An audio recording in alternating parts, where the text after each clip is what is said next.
Prospero año. Basta na kayo, parang hindi Happy New Year. Sabihin nyo nga sa inyong katabi ay Charitos. Yes, Charito means the grace, the presence, and the favor of God be with you. Kaya yung Charito na pangalan, maganda yon. Kung magkakaapo kayo, magkakaanak kayo. Yan ang greetings ng mga Greek people, Hebrew people. Charito. Yung O-double-O. Charitos. May the favor of God be with you. Welcome back si Camille nandito at si Ryan. At balik na kayo sa Pasita and ang praise and worship through SES ay welcome kayo. Anytime welcome kayong bumalik. At dati kasi praise and worship yan pagbalik mo kaagad i-install kita kami na maging praise and worship. Si Ryan gifted yan ang nag-direct ng kantata namin ng Christmas na mimiss ko na yung mga nakaraang way back a long time ago. And I hope makapag-direct siya ulit dito. And the ministry ay para sa inyo pagbalik niya dito. Si Wally, welcome back. Salamat at kita-kita kayo ng pamilya mo. Kaya si Karen, iba yung ngiti. Iba yung saya. Sa inyo lahat. Si Nanay, salamat sa inyong pagdadala. Marami tayong ngayon mga kapatid na nasa ibang lugar. Kilalanin on the way yun para maya-maya pabalik. Pag-pray din natin yung biyahe niya. At Elder Amado, pagaling ka, yan ay sinyalis na ikaw ay hindi na bata. Kaya laging mo ingatan na yung katawan. Yung hindi mo na kayang gawin, ipasa mo na sa iyong mga anak. Amen po. Salamat doon sa umawit kanina kay John Lennon. Long hair. Sa praise and worship na well-developed na sa pagtugtog. Talagang napaka-buti ng Diyos sa inyong buhay. Nasanay rin kayo, ano? Tanggap nyo ba yan? Nasanay rin kayo? Na tumugtog. Welcome po ulit mga minamahal. Nalangin tayo sandali. Dear Heavenly Father, salamat po kami magkakapatid. Naririto at wala rito ay pinagpe-pray namin sila lahat na kayo po ang magpala sa aming lahat. Alam ko po Panginoon na ikaw ang the God of grace, the God of favor, and that is biblical also through our Lord Jesus Christ. Kaya tulungan niyo kaming laging makuha ang pagpapalang ito sa pamagitan ng inyong anak. Salamat po kami magkakapatid na kita-kita. Alam ko pagod ang marami, puyat ang marami, maraming celebration ang marami, yun hindi pa natatapos. Sustain them, Panginoon, at patuloy niyo silang bigyan ng palatas. Ingatan niyo lagi ang aming mga mahal na mga miyembro. Salamat po sa panalangin ng Kuya Hil at ito'y nagbibigay sa amin ng panibagong kalakasan at nawa idugtong niyo ito sa aming pakikinig yung mensahe. May your power be with us all, through our leaders, through our elders and deacon, through our brethren. Sa taon na ito, close our year with much and much of charitos in our lives. Maraming salamat po. In the mighty name of Jesus we pray. Amen. Nayakap nyo na po ba o tinanggap nyo na po ba sa inyong buhay ang realidad ng ating Panginoong Jesucristo? Nihirap ko lang yung closing statement ni Preacher Tantan. Sabi niya, do you embrace the reality of Christ in your life? Ayon doon sa kanyang pinakikinggan kong sermon. Yan ang tanong ko po sa inyo. Ito po ba ay niyakap nyo na ang katotohanan ng ating Panginoong Jesucristo sa inyong buhay? Panginoon, wala po. Paus na. Niyayakap nyo po ba katotohanan ng Panginoon sa Kristo? Kaya tayo narito, we are embracing His reality in our lives. Amen po ba doon? Amen. Yun po. Importante yun. Na ito ang message na to, actually yung text na to, gagamitin ko ng 3 times. Si Richard ginamit ito nung last. Yung ako ginamit ko ito. Ito pangatlo na to. Ngayong buwan. Kasi nagsimula siya rito sa therefore. Diba? Therefore. Ibig sabihin, from chapter 1 to chapter 11 is a exhortation. Ito yung paglalatag ng pundasyon sa ating lahat. Ang pundasyon dito ay bibigay ko po sa inyo 3 bagay tungkol sa Panginoon Jesucristo na bago natin tapusin ang taon ay malaking bagay ito para lumaki, lumawak at lumakas ang ating pananampalataya. Amen po. Ito, madalas niyong marinig sa akin, review lamang ito at paalala para hindi tayo makalimot. 3 important role of Christ to end our year na lagi natin tatandaan. Number 1, He is the substance of our life. Number 2, He is the sustenance of our life. Number 3, He is the significance of our life. Tatagalogin ko mamaya, o ngayon na, ibig sabihin ng substance, kumbaga sa adobo, hindi ka pwedeng mag-adobo kung ang dala-dala mo lang ay paminta, kalamansi, at toyo. Ang labas nun ay soup.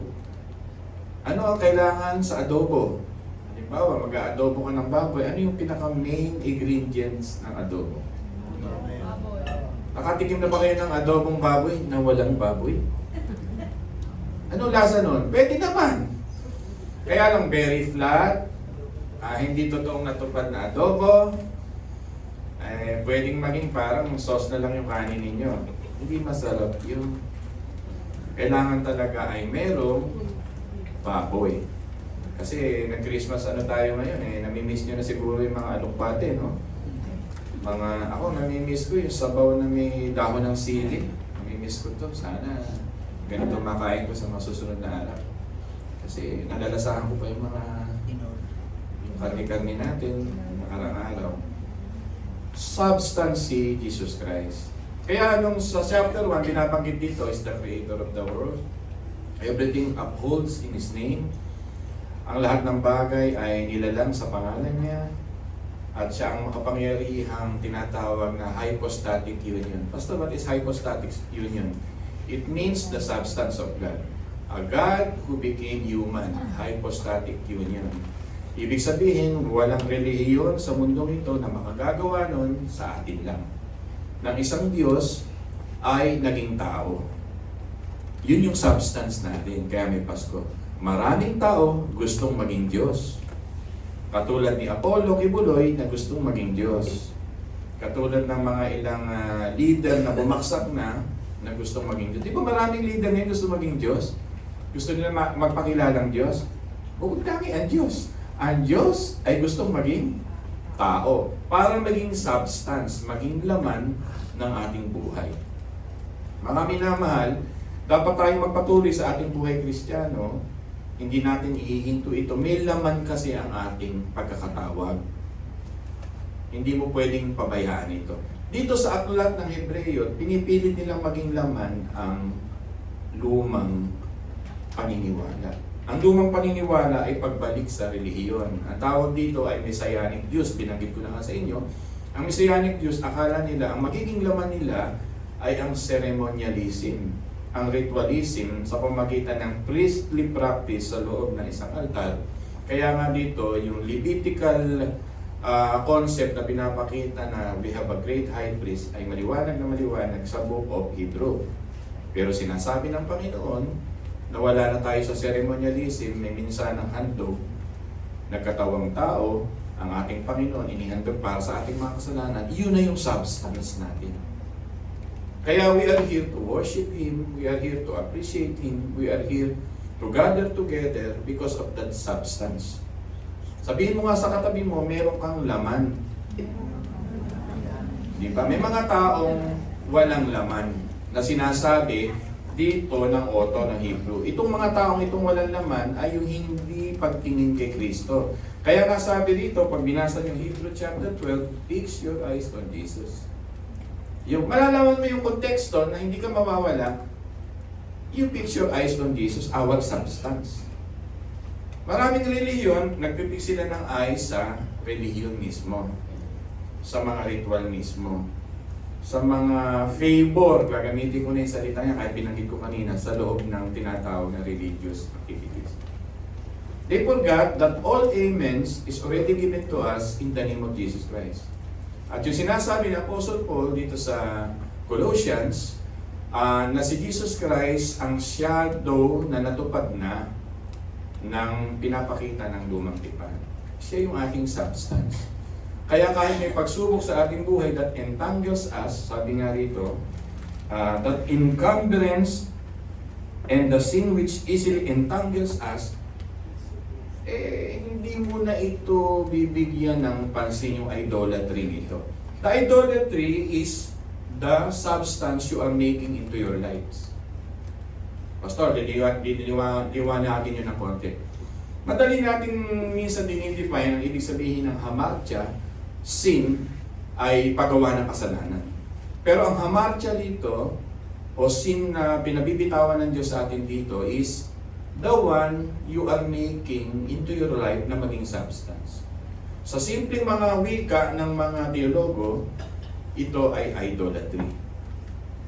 Kaya dito, kung mapapansin nyo sa Hebrew, ay binanggit dito yung tungkol sa pera, tungkol sa seremonya, tungkol sa mga pagkabalisa na sabi ng Panginoon nga rito, hindi kita iwan at pababayaan. I care for you. Nandito sa aklat ng Hebrew yun. Maraming tao, ang kanilang substance sa panahon natin ngayon, gamitin na natin, practically speaking, pera. Ayoko nang bumalik dito na pag-usapan pa natin dito yung Levitical practices na substance o Judaism na substance.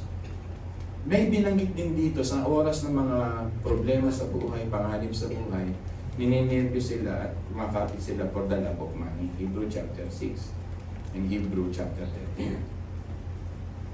Pero sabi ng Panginoon sa atin dito, si Christ na ang ating substance. Maraming source ng idolatry, hindi lang money. Ano bang pwedeng maging validation ng buhay mo at approval ng buhay mo at para ma-accept ka ng mundong ito? Pwedeng relationship of this world. Parang ang kala natin ang substance kailangan ang Christmas, nasa loob ka ng isang pamilya. Maganda naman yan, napapractice din ako ng ganyan eh. Kailangan meron tayong paghahanda na magkakasama. Kailangan meron malang relationship ka na maganda. Hindi rin yun. Ang sinasabi ng Panginoon dito, not in material, not in relational through human being, na makita mo na kumpleto ka na dahil sa substance na si Kristo ay nasa sa iyo. Kailangan naman nating lahat yun, hindi naman yung tinatapon ng Panginoon. Pero gusto ng Panginoon na makita mo sa buhay mo, na pag si Kristo ay nasa buhay mo, ikaw ay kumpleto. Wala nang puwang sa buhay mo. Ito na naman si Pastor, ang mga depression, mental issues, disorientation. Matututo ka nga yung iset aside mo na yung iyong mga pangamba sa buhay, mga pag-aalala sa future. Kasi ang yaman-yaman mo. Sabihin mo nga sa katabi mo, yaman-yaman mo, may substance ka pala. Alam nyo, yung pangako ng Diyos na Pasko, New Year na i-end mo ang taon mo, hindi ka may-nervisin eh, pagka may alam mo may substance ka sa buhay. Di ba, mga tao, pwede sa money, pwede sa relationship, pwede sa materialism of this world. Itong ginagawang substance. Katulad ng mga artista na kailangan may palakpak sila, katulad ng MMR ngayon, na kailangan si Dennis Trillo, si Juday, best actor and best actor. Ando ng fame ng marami, di ba? Si Regine Velasquez na naiyak mong araw nang mawalan ng boses. Kasi akala nila ang substance ay nandun. Pero hindi naman natin yunusgahan. Yun ang ligaya nila eh. Yung pwedeng maging substance nila sa mundo ay katulad ni Beyonce na kailangan ay may 20,000 plus dun sa tinatawag na stadium na mag-ganyan sa kanya. At pag medyo less than 10,000 na hindi na niya pupuntahan. Naintindihan nyo na maraming nagpapakamatay na mga artista na pag nawala na doon sa limelight. Hindi nyo ba napansin maraming kumakandidatong mga artista ngayon kahit luma na wala na sila? Kasi naghahanap pa rin sila ng laman. Kaya ko sa'yo, walang pumapansin, may panganib sa buhay mo minsan dahil sa mga stress ng buhay, may mga stressors ka, buo ka pa rin dahil kay Kristo na laman mo. Alam niyo, importante tapusin natin ang taong ito na lagi kang tumakbo sa takbuhin ito kay Kristo. Huwag mo ihihintong magpayaman kay Kristo. Huwag mo ihihintong lumago ang isip mo kay Kristo. Sabi nga ni Apostol na Pedro, grow in the knowledge of our Lord Jesus Christ. Imagine niyo yung power ng substance na yun na nasa loob mo kung lalago yun. You will be a complete person.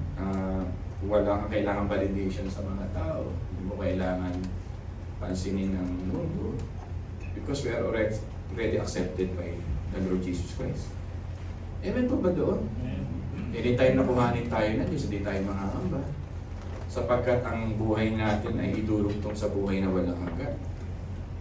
Pero maraming tao ngayon, they are trying to pay millions of pesos just to survive. Kasi ang buhay nila ay dito lang sa mundo. Maraming mga natuklasan sa medisina ngayon, sa gamot, kung kayo aware, pagka nag-Facebook kayo, na pampabata. Kung mapapansin nyo, maraming artista ngayon na 60s na, mukha lang mga 40s. Meron ng mga tinuturok para matunaw yung mga ano tawag dito? Yung mga wrinkles. Bumabata. Kaya kung titingnan nyo sila Lindsay Lohan, talaga si Pastor nasa Hollywood na. Sila Pamela, alam nila Kuya Ilya. Bumata ng halos 20 years. Meron na kasi natuklasan natin na hindi lang stem cells, kundi anti-cancer na gamot at yung mga collagen na gamot na ipagkakaloob na sa katawan ng tao, yung mga anti-cancer na natuklasan, napabata tayo. Pero palagi ko, pag 200 years na yun, Kuya Deacon Hill, malulukot pa rin yun. Kaya ang ating substance na sinasabi dito ay ang Panginoon. Sa ating Panginoon may life. Sa ating Panginoon may truth. Sa ating Panginoon may way. Sa silong ng langit, walang nakasulat kundi pangalan ng ating Panginoon. So ano yung ating tatakbuhin pag nag-end ng taon? Siya lang. You start the day with Jesus. You run the day with Jesus. And you end the day with Jesus. And that's the message of God. Maging makadiyos ka sa pagmamahal mo kay Kristo noon, ngayon at magpakailanman. Sapagkat yung substance ng Diyos, kulang ko lang sabihin, yung katas ng Diyos, pag bumibili ka ng orange, pag kinakatas yan at 350 pesos, 12 mg, at pagka 24 mg ay 650 na halas, pag bumili kayo sa SNR, kinakatas, iinumin mo lang, yun yung katas ng Diyos, Kristo. Kaya ang relihiyong wala kay Kristo, ang relihiyong hindi nagmamahal kay Kristo, ang relihiyong tumatalikod kay Kristo, at bumabalik sa batas, bumabalik sa relihiyon, bumabalik sa sariling kalakasan, mawawala at maliligaw. Kaya tayo, hindi tayo pinababayaan ng Diyos na turuan, may substance pala ako dito. Therefore, since we have so great cloud of witnesses, ibig sabihin, itong 17 persons sa Hebrew chapter 11 na nakita ang substance na ito, ay magbibigay sa kanila ng kalakasan, let us also. Kaya maganda yung NASB, let us also. Hindi yung primary na nagkasala ako, mawawala ako sa Diyos, nagkasala ako, tatapon ako ng Diyos. Kaya nga sabi rito, and let us also, ibig sabihin kasama sa package ng substance na ito, na willing ang Panginoon na bigyan ka ng pananampalataya at kuhanin ang mga kasalanan mo. Kaya pwede mong ibigay sa Diyos ang mga hadlang na ito sa iyong buhay. Good news po ba yan, mga minamahal? Kaya kung tumatakbo ngayon, malungkot ka, tumatakbo ngayon, paano nininervyos ka sa buhay, paano na future ng mga anak ko, huwag mo itindihin yun. Ang Diyos ang nag-iintindi na. Pagka inintindi mo yun at napabayaan mo yung substance mo si Kristo sa buhay mo, kakaproblema ka. Kaya habang yumayaman ka kay Kristo, muunlad ka kay Kristo, nakikita mo ang buhay at lalo kang sasamaan ng Diyos. So ang mensahe ng Panginoon ngayon ay talagang see to it that you will go in that way to be enriched in Jesus Christ. Laging may pag-pray, Panginoon, gusto kong yumaman sa iyo. Makilala kita, matuklasan kita. Ma-discover kita, magpaunlad ako sa iyo. Amen po. Huwag na po natin itindihin ang mga balabalakid. Sabi nga dito, obstacle lang, hindi primary. Ang primary ng buhay mo ay si Kristo. Dito, ibig sabihin, ibigay mo na sa Panginoon. Kulang ko na lang sabihin sa inyo, mag-let go kayo, ibigay niyo sa Panginoon. Ito yung message. May mga problema ko ba kayo dinadaanan ngayon? Nag-aaway ko ba kayo mag-asawa? May ala ko ba kayo panggastos? Naubos na ho ba yung mga ninyo? Bonus? Naibayad na ba sa utang mga bonuses? Huwag nyo na intindihin yan. Ang intindihin nyo yung kayamanang nasa puso mo. That is a great substance. Amen? Amen. Sa first point pa lang, pwedeng tayong buwi. Di ba? Kaya nga sabi dito ng Panginoon, and let us run with endurance the race that is set before us. Hindi sabihin dito mag-kampis at mag-tupik-tupik ka. Ibig sabihin to, you get that attention into your life. Ang tawag dito, seize that moment. Yung call ng tinatawag na urgency kay Kristo ay ibigay mo na. Nagbibilang ako ng taon ko, ako ay 52 na, magsi-53 ako, ilang taon pa ako mabubuhay para kay Kristo. May ganun akong iniisip. Hindi yung tumatanda tayo, ilan pa kayang anong bibiling ko, damit. Diba? Ilang pa kayang bahay ang itatayo ko.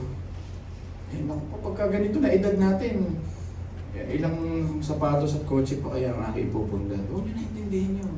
Si Chay Chay na bahala sa akin doon. Amen po ba dan? Amen po ba dan?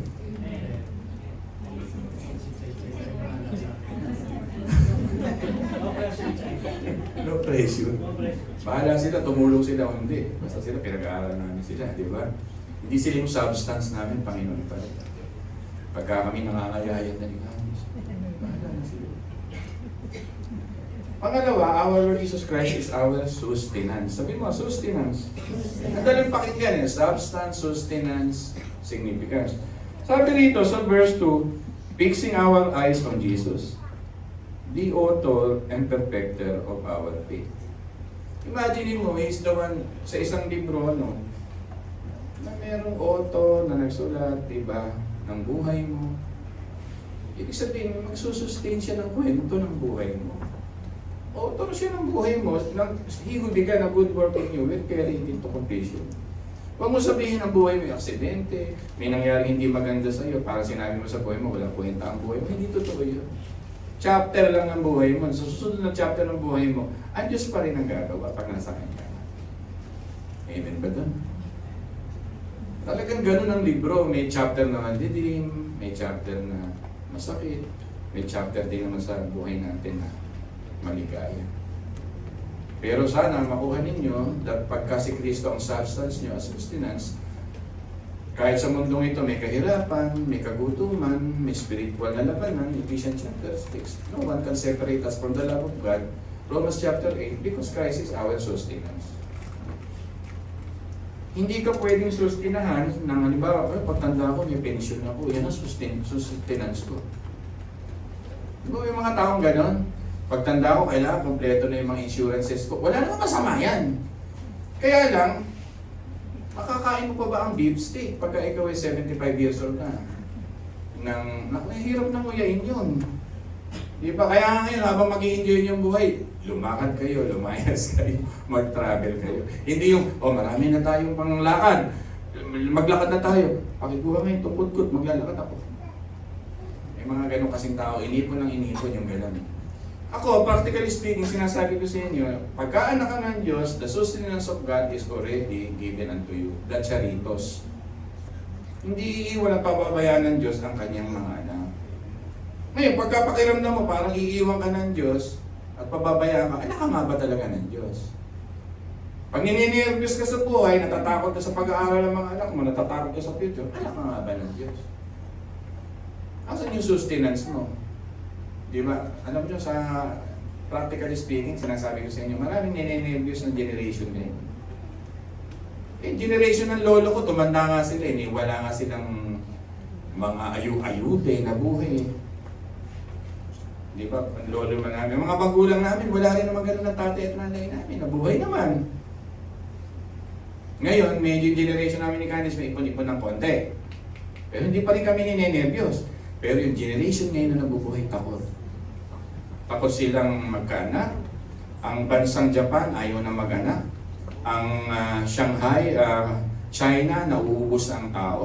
Ayaw na mag-anak ng mga millennial doon. 40s, inabot na sila. Ang Korea, may mga lugar sila sa Korea na nakikiusap ang gobyernong tirhan kahit sa mababang halaga ay patitiran sila. Kasi pagkat nauubos na yung mga bata, wala nag-aaral. Gusto nila mag-concentrate dun sa competitive, rush na tumatakbo na buhay na merong tinatawag na nakikiayon sa ito ang kompetisyon ng mundong ito. Pakiramdam kasi nila walang magsusustain sa kanila. Eh sabi nga ng Panginoon, di ba, ang mga ibon ay aking pinapakain. Ang liit naman ng inyong pananampalataya. Sabi nga sa Matthew chapter 6, huwag kang mabalisa sa araw ng bukas. Para saan pa ang pagiging ama natin na nagsusustain sa ating pangangailangan? Tinawag pa natin na ating Panginoon is the bread of life. Is the water of life. Is the living water. Kung ang pakiramdam natin sa Diyos ay pababayaan tayo. Walang trabaho ang mga Israelita for how many years? Umulan ang mana for 40 years. Basta, pastor, kailangan namin gumalaw, kumilos. Doon pala sa paggalaw, kumilos at nakalimutan mo ang Panginoon ay sustenance mo, ikaw ay nagkakaroon na ng pangamba sa buhay. Mensahe ng Pasko ay nanahog sa lupa ang isang makapangyarihang Diyos na nagkatawang tao upang siya ay makipag-empathize sa atin. Hebrews chapter 4, 12 to 16. Niyayakap mo ba ang realidad ng ating Panginoon Kristo na siya ay nag-empathize sa iyo? Niyayakap mo ba ang realidad na ang ating Panginoon ay nakikita ang iyong pinagagalawan, bilangan niya ang iyong mga buhok? Sa inyo na nauubos ang buhok, hindi niyo pa nabibilang ang buhok hanggang ngayon. Di ba? Ako nga na, may panot na ako dito. Hindi ko kaya bilangin ang buhok. Pero ang Diyos ay nagmamahal sa akin. Noon, ngayon, at magpakailan. In life, in death, God is our comfort. That's from the Heidelberg Catechism. Number 1 Catechism ng Reform ay from life, from death, God is our comfort in life. Sana matutuhan natin na siya ang ating sustenance. Pastor, ano yung sustenance mo sinasabi mo? Yan ang potassium sa panahon na hindi ka makatayo at ang tuhod mo yung hihina. Yan ibig sabihin ng sustenance. Yan yung almusal mo sa umaga para makakilos ka sa maghapong pagtatrabaho. Yan ang kape mo o soft drinks para gumana yung isip mo. Ang buhay ay nakakapagod, ang buhay maraming hinaharap. Paano pa yung sinabi ng Panginoon na Matthew chapter 28? Mensahe ng inyong elder mong dito sa live ay talagang nakakapagod. Ay binanggit niya rito yung Matthew 11:28. Ano sabi niya lang? Come unto me those who are weary and I will give you rest. Sabi nga rito, hindi makapasok sa kapahingahan, Hebrews chapter 6. Ang mga Israelita, dahil sa ganitong kaisipang hindi sila kayang i-sustain ng Panginoon. Pastor, bakit mong binabanggit yan? Sapagkat ang buong Biblo, may calling para manampalataya tayo sa Diyos.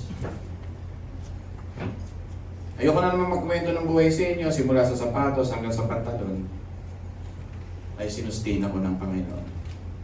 Nagsimula ang lahat ng ito nung ako ay may dramang tuwing alas 3 ng hapon na napupunta sa sementeryo na nanalangin sa gitna ng nagkawasak-wasak na ang aming kabuhayan. Ang nanay ko napunta ng Iloilo at tatay ko ay nasa Manila dahil napasok sa sugalan ng aking ama, napasok sa sindikato, nagkahiwa-hiwalay aming mga kapatid. Hindi ko alam ang gagawin sa buhay kundi manalangin. Tuwing 3 PM nananalangin ako for 2 months. Sabi ko, ano ang magiging buhay ko, Panginoon? Ikaw na magsusustain sa akin. Nabuhay naman ako ngayon. Nagkaroon ako ng pamilya, nagkaroon ako ng asawa. Diba? Ang church nagbigay ng bisikleta, nagkaroon ng motor, ngayon nagdadrive ng ano. Iyon ang charitos. God will provide, hindi kayo iwan. Pero yung mga taong pakiramdam, susustain pa kaya ako ng Panginoon? Yes! Pag anak ka ng Diyos, ganito mentality mo, isusustain ka. Ang mensahe ng Panginoon sa umagang ito ay alisin ang lahat ng humadlang sa puso mo mga takot at pangamba na parang papabayaan ang iyong kinabukasan. Sa inyong nagkakaedad, gracefully tumanda po kayo. Amen po ba doon? Sino sa inyo ang tatakot? Mga hindi ko makapagka-late sa anak namin. Makala mo. Hindi ka pababayaan ang Panginoon. Pero pagka dito ka nagmahal ng gusto, ito yung lagi mo sinasandalan sa buhay. Yun ang lagi mong kinakatakot. Iyon ang iyong sustenance. Aasa ka sa lakas mo ngayon. Eh sabi nga ng Zacarias chapter 4, not by might nor by power, but the Spirit says the Lord. Amen po. So, natapos na tayo nung una. Ano yung pinag-usapan natin? God is our? And pangalawa, God is our? And pangatlo, God is our significance. Pastor, what is our significance? Ano sa Tagalog ng significance? Meaning ng buhay, purpose ng buhay, kahalagahan ng buhay, ay nasa sayo na dahil kay Kristo. Walang makapag-aapi sa inyo, walang makapagmamaliit sa inyo, walang makapagbubuli sa inyo, walang makapagdudurog sa inyo saan makumpanya, walang hahamak sa inyo. Sapagkat ang significance ng buhay mo ay si Kristo. Amen po ba doon? Hindi status symbol ang significance ng buhay. Isang araw, 3x6, ililibing tayo sa metro kailangan natin. Kahapon, dumaan ako sa pagkalawak-lawak na lupain ni Bilyar. Napakalawak ako nito. Pero nasa utak ko, ang kailangan lang naman natin ay 3x6 pag tayo namatay. Minsan pa nga, sa siksikan ng sementeryo, nilalagay na lang tayo sa loob ng bote. Kaya ako Lord, maraming tao, sinikap ang buhay ng meaning ng buhay dito sa lupa. Ang meaning ng buhay dito sa Book of Hebrew ay iniisip nila na through the power of spiritual things and the old ways. Kaya sinasabi ng Panginoon, the fulfillment already comes Jesus Christ. The completeness of life already come because of Jesus Christ. May meaning na yun ang buhay mo. Amen po ba daw? Sabihin mo nga sa katabi mo, may purpose ang buhay mo.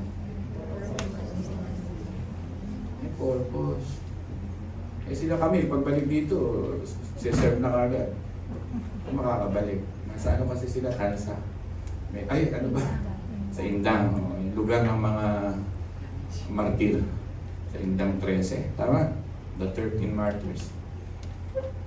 Ang minamahal, merong meaning ang buhay mo, may kabuluhan.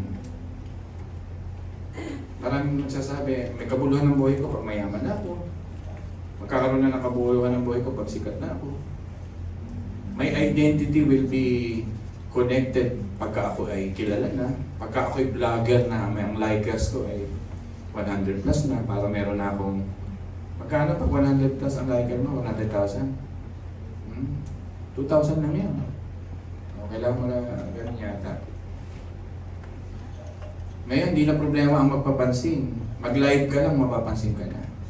Amen ba doon? Amen ba doon? Di ba maraming tao uho-uho para mapansin? Gusto niyo mapansin, tuturuan ko kayo. Trending kayo kagad bukas. Illegal nga lang ang itsura. Hindi na natin kailangan. Ang meaning ay natagpuan na natin. Kaya ako, pag may kaharap ng tao, pagod, unawaan ko pag siya na may born again, may meaning na rin ang buhay niya isang araw, haharap siya, makikita niya ang gift kay Kristo. Pagka may problema kayo sa bahay, nagtatalo kayo, balikan niyo lang yung relationship niyo sa Panginoon, may meaning na ang buhay niyo. Ang mensahe ng Diyos sa umagang ito ay para talikuran natin ang mga obstacle at kasalanan. Andito na ako, napapagod ka. Nababalisa ka, nagpapanik ka, natatakot ka sa mga anak mo sa kanilang kakainin at eskwela ang papasukan. So akala mo ang labanan ay sa iyong pagsisikap. Ayokong matulad ka doon sa sinasabi ng Panginoon na ang dami-dami na niya, magpapatayo siya ng maraming kamalig at ang sabi ng Panginoon sa kanya, hangal, mamayang gabi ay kukunin ko ang iyong buhay. Sinasabi ng Panginoon sa atin sa umagang ito, live one day at a time with Jesus. Life is not kesera-sera, life is destined, sovereign, orchestrated by God in each individual. He is the author and perfecter of our life and faith. Kaya ang Diyos ay may destiny sa buhay mo, lagi ka lang magpasakop sa Kanya. Hindi natatapos ang kwento ni Kristo sa buhay mo. Lagi kang marugdog na manalangin, kaya hindi ko inaalis ang prayer ministry sa atin para lalo kayong malapit sa Diyos na sa oras ng mga storm, sa oras na nakakapanginig ang mga intensity 1, 2, 3 mga pagsubok, sa oras na may mga bagyo sa buhay, ay pinapaalala sa inyo ng Panginoon that He is our substance, that He is our sustenance, that He is our significance of life, at hindi talaga tayo iiwan ng Diyos. That's the point of life. Nagagather tayo, nagpapalakas tayo, edification ang tawag dito. We edify each other through the strength by our Lord Jesus Christ. Sapat na pong mensahe nyo to end the year. Kaya kung magsisimula na naman ako ng 2025, I will start again with Christ. Matagal na ako nabigo sa New Year's resolution na magkaroon ng six-pack ang akin dyan. Kay Kristo na lang ako. Puro muna yung lumalabas sa akin. Ano yung sabihin? Magsisimula na naman ako. New Year's resolution. Sabi nga ni Chay, 2025, papapayat ako, Papa. Promise. Pero kumain pa kami ng masarap kagabi. Start it with Christ. At ang buhay natin magiging maayos. Amen po ba? I'm happy to see you, everybody. We are glad to pray for one another. Alam ko, pray tayo pa tayo pagkapos nito. We will end this year to pray to each other. Sabihin niyo sa grupo ninyo, bahala lang mag-ayos nito si Ate Adeline ng grupo at si Bayan, kung ano man ang plano ninyo. Mahalaga mag-pray tayo sa isa't isa. Share natin ito. At kung ano man yung dinadaanan niyo sa buhay ay bibigyan natin sa Diyos. Pero bago yun, meron akong tanong sa inyo. Tayo pang dati tumayo. Ay ba ay mayroong dinadaanan sa buhay na hindi kayang solusyonan ng Panginoon?